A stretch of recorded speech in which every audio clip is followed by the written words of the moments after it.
गायत्री तीर्थ शांतिकुंज में उत्साह और उमंग के साथ दीपावली पर्व मनाया गया। युग ऋषि द्वय की पावन समाधि से लेकर संपूर्ण परिसर को आकर्षक रंगोली से सजाया गया। दीपावली पर्व का मुख्य पूजन परम वंदनीय माता जी के कक्ष में संपन्न हुआ। करोड़ों गायत्री परिजनों के प्रतिनिधि के रूप में अखिल विश्व गायत्री परिवार प्रमुख द्वय श्रद्धेय डॉक्टर प्रणव पंड्या जी एवं श्रद्धेया शैल दीदी ने पूजन किया। श्रद्धेय डॉक्टर प्रणव पंड्या जी ने कहा, महालक्ष्मी हमारी बहुत पूज्य आराध्य हैं और महालक्ष्मी और गणेश ये साथ साथ पूजे जाते हैं इस दीपावली पर्व पर। महालक्ष्मी को हम न केवल उनकी पूजा करते हैं बल्कि उनको हम आराध्य मानकर अपना सब कुछ समर्पित करते हैं। हमारे पास जो कुछ भी है सब उन्हीं का है और उन्हीं के माध्यम से हमें मिला है। देव संस्कृति विश्वविद्यालय के प्रतिकुलपति आदरणीय डॉक्टर चिन्मय पंड्या जी ने अपने एक्स अकाउंट के माध्यम से समस्त देशवासियों को दीपावली की शुभकामना दी। बिहार राज्य के मस्तिचक में शांतिकुंज प्रतिनिधियों के संचालन में 251 कुंडीय गायत्री महायज्ञ का आयोजन हुआ। इसके साथ ही अखंड ज्योति आई हॉस्पिटल के नवनिर्मित भवन का उद्घाटन हुआ। इस अवसर पर माननीय राज्यपाल श्री राजेंद्र विश्वनाथ आर्लेकर, आदरणीय डॉक्टर चिन्मय पंड्या जी, स्थानीय सांसद श्री राजीव प्रसाद रूडी आदि ने शुभारंभ किया। गायत्री महायज्ञ में आए परिजनों को आदरणीय डॉक्टर चिन्मय पंड्या जी ने संबोधित किया और उन्हें समाज व राष्ट्र के नव निर्माण में जुट जाने का आह्वान किया। उल्लेखनीय है कि मस्तिचक निवासी श्री रमेश चंद्र शुक्ल के आह्वान पर इस युग के श्री राम यानी युग ऋषि पूज्य श्री राम शर्मा आचार्य जी का मस्तिचक में कई बार आगमन हुआ और उन्होंने यहाँ की भूमि में सेवा परमो धर्मः के भाव को रोपित किया था, जो आज यहाँ विराट रूप ले चुका है। अपने 2 दिवसीय नेपाल प्रवास के प्रथम चरण में शांतिकुंज के युवा प्रतिनिधि आदरणीय डॉक्टर चिन्मय पंड्या जी जनकपुर धाम पहुंचे। यहाँ परिजनों ने उनका आत्मीय स्वागत किया। पश्चात उन्होंने राष्ट्रीय सम्मेलन का शुभारंभ किया और आदरणीय डॉक्टर चिन्मय पंड्या जी ने पूरे नेपाल से पहुंचे युवाओं का मार्गदर्शन किया। शांतिकुंज के युवा प्रतिनिधि ने जानकी मंदिर के महंत राम तपेश्वर दास वैष्णव जी से मुलाकात की, गायत्री तीर्थ आने का आमंत्रण दिया। प्रवास के अगले चरण में आदरणीय डॉक्टर चिन्मय पंड्या जी नेपाल की राजधानी काठमांडू पहुंचे और पशुपतिनाथ मंदिर में प्रार्थना की। पश्चात वे आनंद पशुपति पहुंचे और उन्होंने काठमांडू के प्रबुद्ध जनों को मानव जीवन वरदान या अभिशाप विषय पर संबोधित किया। इस अवसर पर आदरणीय डॉक्टर चिन्मय पंड्या जी और गणमान्य अतिथियों ने नेपाल में आए भूकंप में हताहत हुए लोगों के लिए मौन धारण कर उनकी सद्गति की प्रार्थना की। देव संस्कृति विश्वविद्यालय स्थित फार्मेसी एवं शांति कुंज के मुख्य सभागार में आयुर्वेद के प्रवर्तक भगवान धन्वंतरी की जयंती आयुर्वेद के विकास में जुट जाने के आह्वान के साथ मनाई गई। फार्मेसी में हवन के साथ भगवान धन्वंतरी की विशेष पूजा अर्चना की गई। शांति कुंज के मुख्य सभागार में आयुर्वेदाचार्यों ने भगवान धन्वंतरी से जुड़े विभिन्न पौराणिक कथानकों का जिक्र करते हुए प्रकृति के अनुसार जीवन जीने की सलाह दी। शांति कुंज के 1000 से अधिक स्वयं सेवकों ने हरिद्वार के हृदय स्थल माने जाने वाली हर की पौड़ी के निकट वृहद स्तर पर स्वच्छता अभियान चलाया। साधकों ने गंगा मैया की गोद में फंसे कूड़े कचरे को निकालकर बाहर किया। अखिल विश्व गायत्री परिवार प्रमुख श्रद्धेय डॉक्टर प्रणव पंड्या जी का 74वां जन्म दिवस रूप चतुर्दशी को चेतना दिवस के रूप में मनाया गया। बेहद सादगी पूर्ण रूप से जन्मदिन कार्यक्रम का शुभारंभ हुआ। पश्चात संस्था की अधिष्ठात्री श्रद्धेया शैल दीदी, व्यवस्थापक श्री महेंद्र शर्मा, श्री शिव प्रसाद मिश्र सहित देव संस्कृति विश्वविद्यालय शांतिकुंज गायत्री विद्यापीठ के बच्चों सहित देश के कोने कोने से आए साधकों ने पुष्प गुच्छ भेंट कर उनके स्वस्थ जीवन की मंगल कामना की। देव संस्कृति विश्वविद्यालय शांतिकुंज में G20 समिट की थीम वसुधैव कुटुंबकम विषय पर व्याख्यान माला का आयोजन हुआ। व्याख्यान माला का वरिष्ठ राजनयिक श्री मुक्तेश कुमार परदेशी एवं देव संस्कृति विश्वविद्यालय के प्रतिकुलपति डॉक्टर चिन्मय पंड्या जी ने संयुक्त रूप से दीप प्रज्वलन कर शुभारंभ किया। इस अवसर पर मुख्य अतिथि श्री मुक्तेश कुमार परदेशी ने कहा, विश्व को यह भी पता चले कि हमारे यहाँ गणतंत्र की जो परंपरा है वो हजारों सालों से है और हमारी जो सभ्यता और संस्कृति है उसमें यूनिफाइंग प्रिंसिपल्स है, लोगों को डिवाइड करने का नहीं है। हम देश विदेश सारी मानव जाति को एकत्र होके एक आगे बढ़ना चाहते हैं, तो ये सबसे बड़ा मैसेज है। आदरणीय डॉक्टर चिन्मय पंड्या जी ने कहा, कई बार तो भूमियाँ प्रतीक्षा करती हैं कि ऐसा सौभाग्य उनके जीवन में घटे कि एक ऐसे व्यक्तित्व का आगमन हो जिसके लिए वसुंधरा भी कह सके कि हमारे समय में उनका आगमन हुआ था। संस्कृत में एक शब्द आता है कुलम पवित्रम जननी कृतार्थ, जिनके आने के बाद कुल पवित्र हो जाता है, जननी कृतार्थ हो जाती है। वसुंधरा पुण्यवती चतेन, और वसुंधरा कहती है कि हाँ मेरा कोई पुण्य था जो उनका आगमन हुआ। और इस धरती का ये पुण्य रहा कि यहाँ पर पूज्य गुरुदेव का, वंदनीय माता जी का आगमन हुआ। उनकी ज्ञान भूमि, कर्म भूमि, संकल्प भूमि, उस भूमि पर उपस्थित हो पाने का एक सुअवसर, सौभाग्य हमको मिला। प्रतिकुलपति डॉक्टर चिन्मय पंड्या जी ने मुख्य अतिथि श्री परदेशी जी को इस युग के श्रीराम द्वारा लिखित जीवनोपयोगी साहित्य, गंगाजली, सद्बुद्धि की अधिष्ठात्री मां गायत्री की चित्र आदि भेंट कर सम्मानित किया। इस दौरान देव संस्कृति विश्वविद्यालय द्वारा प्रकाशित कई पत्रिकाओं का विमोचन किया गया। वरिष्ठ राजनयिक IFS श्री परदेशी जी ने प्रज्ञेश्वर महादेव में पूजा अर्चना की और स्मृति उपवन, भारत के प्रथम बाल्टिक सेंटर, स्वावलंबन कार्यशाला आदि का अध्ययन किया। भारतीय जनता पार्टी के राष्ट्रीय अध्यक्ष श्री JP नड्डा जी की बुआ श्रीमती गंगा देवी जी का देहावसान हो गया। वे 105 वर्ष की थीं। सन 1970 से स्वर्गीय श्रीमती गंगा देवी युग ऋषि पूज्य पंडित श्री राम शर्मा आचार्य जी से जुड़ी थीं। उनकी अस्थि लेकर श्री नड्डा जी सपरिवार देव संस्कृति विश्वविद्यालय शांतिकुंज पहुंचे। देव संस्कृति विश्वविद्यालय के प्रतिकुलपति आदरणीय डॉक्टर चिन्मय पंड्या जी ने आत्मीय स्वागत किया। देव संस्कृति विश्वविद्यालय में श्री JP नड्डा जी ने अपनी स्वर्गीय बुआ के चित्रों पर पुष्पांजलि अर्पित की।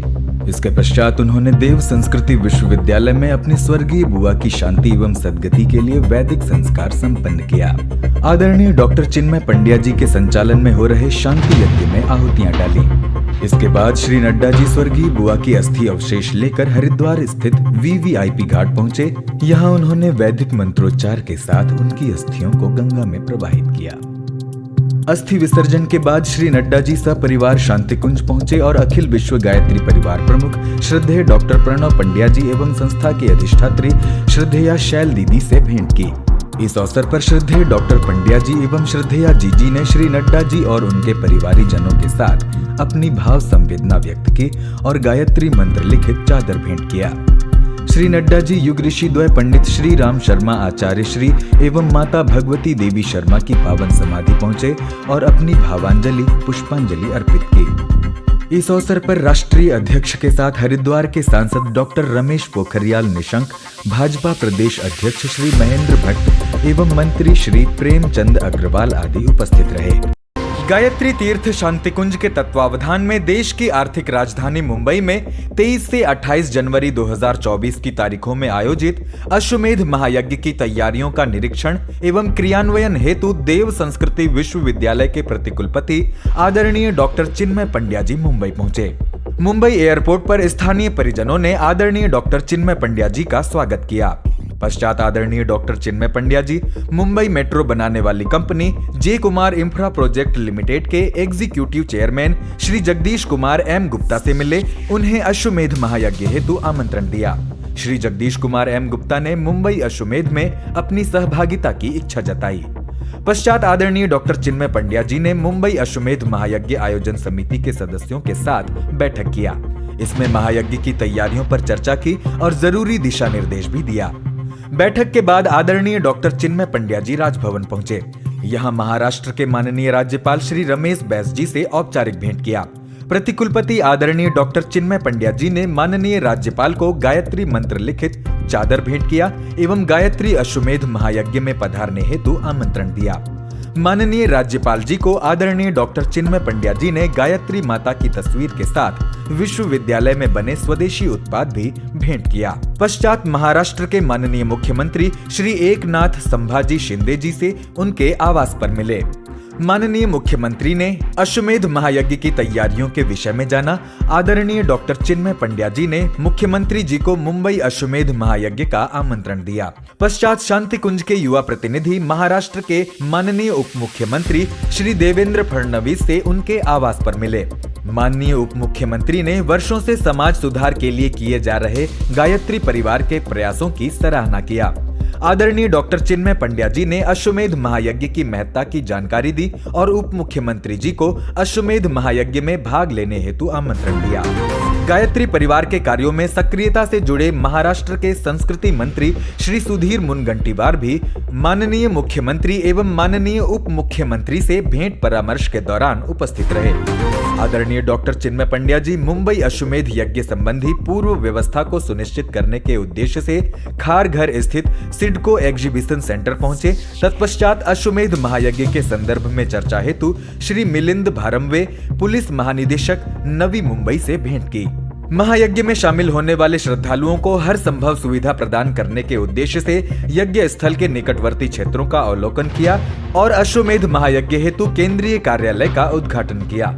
सायंकाल गायत्री चेतना केंद्र सानपाड़ा में अश्वमेध की टीम की संगोष्ठी ली, जिसमें विभिन्न विषयों पर चर्चा की। Shri Nikhil Meswani, executive director and board member, Reliance group, Viren Merchant, CEO Encore health care private limited एवं उनकी सुपुत्री मिस राधिका मर्चेंट, फिरोज मिस्त्री और Jahan Mistry, Shapoorji Pallonji group, Rohit Dhoot, managing director of Dhoot industrial finance limited, Ashok Goyal, chairman Essel world Mumbai, Hiranandani समूह के अध्यक्ष श्री निरंजन हीरा नंदानी जी, वक्रांजी ग्रुप के Shri Dinesh Nandwana, new horizon school group owner Shri SK Banerjee, उद्योगपति Shri जलजदानी, film director एवं प्रोड्यूसर श्री आशुतोष गोवारिकर, तारक मेहता का उल्टा चश्मा की मशहूर अभिनेत्री दिशा वाकानी सहित अनेक जानी मानी हस्तियों से मिलकर उन्हें अश्वमेध महायज्ञ का आमंत्रण दिया। गायत्री परिवार मुख्यालय शांति कुंज से विजयादशमी से आरंभ हुआ आओ बनाएं व्यसन मुक्त भारत अभियान अब पूरे देश में बड़े व्यापक रूप से फैलता जा रहा है। गायत्री परिवार अमेठी उत्तर प्रदेश ने करौंदी ग्राम सभा में व्यसन मुक्त अमेठी जन जागरण अभियान चलाया। गायत्री परिवार के कार्यकर्ताओं ने लोगों के सामने झोली फैलाकर उनसे नशीली पदार्थों का सेवन न करने का संकल्प दान कराया। नशा मुक्त अभियान के अंतर्गत गायत्री प्रज्ञापीठ मुजगहन धमतरी छत्तीसगढ़ में नवरात्र की पूर्णाहुति के रूप में 150 से अधिक लोगों को नशा मुक्त होने का संकल्प दिलाया गया। भोपाल गायत्री परिवार के कार्यकर्ताओं ने विजयादशमी के दिन नशासुर के पुतले का दहन किया एवं नशासुर को हराएंगे, राम को घर घर पहुंचाएंगे का उद्घोष किया। हटा मध्य प्रदेश के गायत्री परिजनों ने मिलेनियम दुर्गा उत्सव समिति द्वारा आयोजित रावण दहन कार्यक्रम में व्यसन मुक्ति जन जागरण अभियान चलाया। ओजस्वी नारों और परस्पर संपर्क के माध्यम से लोगों को व्यसन मुक्त भारत अभियान की जानकारी दी और नशा छोड़ने का संकल्प कराया। संस्कारधानी जबलपुर मध्य प्रदेश के गायत्री परिजनों ने ग्राम सुंदरपुर में 2 दिवसीय नशा मुक्ति कार्यक्रम आयोजित किया। इसमें नशा भारत छोड़ो नारे के साथ प्रभात फेरी निकाली गई। पश्चात नशासुर के पुतले का गांव में भ्रमण कराकर उसका दहन किया। इस दौरान ग्रामवासियों को नशा मुक्त आंदोलन से जुड़ने का संकल्प कराया गया। इसी तरह हावड़ा पश्चिम बंगाल गायत्री परिवार यूथ ग्रुप कोलकाता के युवाओं ने भी व्यसन मुक्ति जागरूकता का अभियान चलाया। इस जागरूकता अभियान के अंतर्गत बड़ी संख्या में नर नारियों ने दुर्व्यसन से दूर रहने का संकल्प लिया। पिछले 9 वर्षों से पितृपक्ष की मातृ नवमी को गायत्री परिवार की महिला आचार्यों द्वारा गायत्री शक्तिपीठ उज्जैन में सामूहिक श्राद्ध तर्पण संस्कार कराया जाता है। इस वर्ष भी मातृ नवमी के दिन ब्रह्मवादिनी बहनों ने सामूहिक श्राद्ध तर्पण संस्कार कराया, जिसमें बड़ी संख्या में भाई बहनों ने भाग लिया। जतारा टीकमगढ़ के बाल संस्कार शाला के बच्चों ने पितृपक्ष के पूर्व पीठा ताल के घाटों पर स्वच्छता अभियान चलाया। उल्लेखनीय है कि जतारा वासी पितृपक्ष में अपने पितरों का तर्पण करने पीठा ताल पहुंचते हैं। दक्षिण भारत में भी गायत्री परिवार के परिजनों ने पितृपक्ष अमावस्या के दौरान अनेक स्थानों पर सामूहिक श्राद्ध तर्पण संस्कार का आयोजन किया। गायत्री परिवार हैदराबाद द्वारा सर्वपितृ अमावस्या के दिन कामधेनु गौशाला जियागुड़ा में बड़े आध्यात्मिक वातावरण में सामूहिक श्राद्ध तर्पण संस्कार संपन्न हुआ। उल्लेखनीय है कि इस गौशाला में कत्ल खाना जाने से बचाई गई 5500 गौ माताओं का पालन पोषण होता है। श्राद्ध तर्पण के पश्चात सभी परिजनों ने मिलकर गौ माता के चारे के लिए 1,11,000 रुपयों का अनुदान दिया। आंध्र प्रदेश के विजयवाड़ा में कृष्णा नदी के तट पर अनेकानेक लोगों ने तथा चिराला में वाडरेव समुद्र तट पर स्थित गायत्री चेतना केंद्र में कई 100 लोगों ने अपने पितरों को श्रद्धांजलि जलांजलि अर्पित किया। तमिलनाडु, केरल, कर्नाटक राज्य के अनेक गायत्री केंद्रों पर भी श्राद्ध तर्पण के सामूहिक कार्यक्रम संपन्न हुए। गायत्री परिवार 12 राजस्थान में सर्वपितृ अमावस्या के अवसर पर मनीहारा महादेव तालाब पर सामूहिक श्राद्ध तर्पण संस्कार का आयोजन किया गया। लोगों ने अपने पितरों और देव ऋषि महापुरुष आदि को जलांजलि दिया। राजस्थान के बूंदी में गायत्री शक्तिपीठ परिसर में सामूहिक तर्पण के बाद 5 कुंडीय गायत्री यज्ञ का आयोजन किया गया। चंबल नदी के तट पर भी सामूहिक तर्पण संस्कार का आयोजन किया गया। गायत्री शक्तिपीठ बरघाट, सिवनी, मध्य प्रदेश में सामूहिक श्राद्ध तर्पण का आयोजन किया गया, जिसमें 100 से अधिक लोगों ने तर्पण संस्कार के बाद 5 कुंडीय गायत्री यज्ञ में अपनी आहुतियां प्रदान किया। गुना, मध्य प्रदेश गायत्री परिवार के दिया और युवा प्रकोष्ठ संगठन से जुड़े युवाओं ने स्थानीय वृद्धाश्रम में सर्वपितृ अमावस्या के दिन सामूहिक श्राद्ध तर्पण का आयोजन किया। मध्य प्रदेश के देवास के शासकीय पॉलिटेक्निक कॉलेज राजोदा में नशाबंदी कार्यक्रम का आयोजन हुआ। इस अवसर पर वक्ताओं ने युवाओं को दुर्व्यसन से बचने के लिए प्रेरित किया। छत्तीसगढ़ के भिलाई की युवा शाखा दिव्य भारत युवा संघ और कल्याण कॉलेज के संयुक्त तत्वावधान में युवा जागरण और व्यक्तित्व विकास विषय पर कार्यशाला का आयोजन हुआ। संचालकों ने युग ऋषि पंडित श्री राम शर्मा आचार्य जी के जीवन सूत्रों को आत्मसात करने के लिए प्रेरित किया। कॉलेज के प्रधानाचार्य ने दिया छत्तीसगढ़ को हर साल इसी तरह के कार्यशाला का आयोजन करने के लिए आमंत्रण दिया। गायत्री शक्तिपीठ खिलचीपुर मध्य प्रदेश में युवा चेतना शिविर का आयोजन हुआ। इस दौरान युवाओं को परम पूज्य गुरुदेव के क्रांतिकारी विचारों सहित युग निर्माण मिशन के सप्त आंदोलन की विस्तृत जानकारी दी गई। शांति कुंज हरिद्वार से ऑस्ट्रेलिया प्रवास पर गई टोली ने पर्थ शहर के मुरुगन कार्तिकेय भगवान मंदिर में 5 कुंडीय गायत्री यज्ञ संपन्न कराया। इस यज्ञ में पर्थ शहर के सैकड़ों निवासियों ने आहुति प्रदान किया। उसके बाद मंगरू क्षेत्र गिरिवान हॉल में टोली ने 7 कुंडीय यज्ञ संपन्न कराया। उत्तर प्रदेश के बस्ती जिला जेल में गायत्री परिवार ट्रस्ट बस्ती ने जेल बंदियों के बीच साधनात्मक अभियान चलाया। कैदियों के लिए सामूहिक गायत्री मंत्र लेखन कार्यक्रम का आयोजन किया गया। साथ ही पंडित श्री राम शर्मा आचार्य पुस्तकालय की भी स्थापना की गई। गायत्री शक्तिपीठ जबलपुर मध्य प्रदेश में युवा जागृति अभियान के अंतर्गत जिला स्तरीय दायित्व बोध कार्यशाला का आयोजन किया गया। इस कार्यशाला में शांति कुंज प्रतिनिधि ने नव युवक युवतियों को समाज के प्रति उनके दायित्व क्या क्या हैं बताया। बड़ी संख्या में उपस्थित युवाओं ने शांति कुंज प्रतिनिधि की बातों को हृदयंगम किया। झारखंड के बगोदर क्षेत्र के कई स्कूलों में भारतीय संस्कृति ज्ञान परीक्षा का आयोजन किया गया। इसी तरह मध्य प्रदेश के हटा और उत्तर प्रदेश के शाहजहांपुर के अनेक स्कूलों में भारतीय संस्कृति ज्ञान परीक्षा का आयोजन किया गया। इन परीक्षाओं में हजारों विद्यार्थियों ने भाग लिया।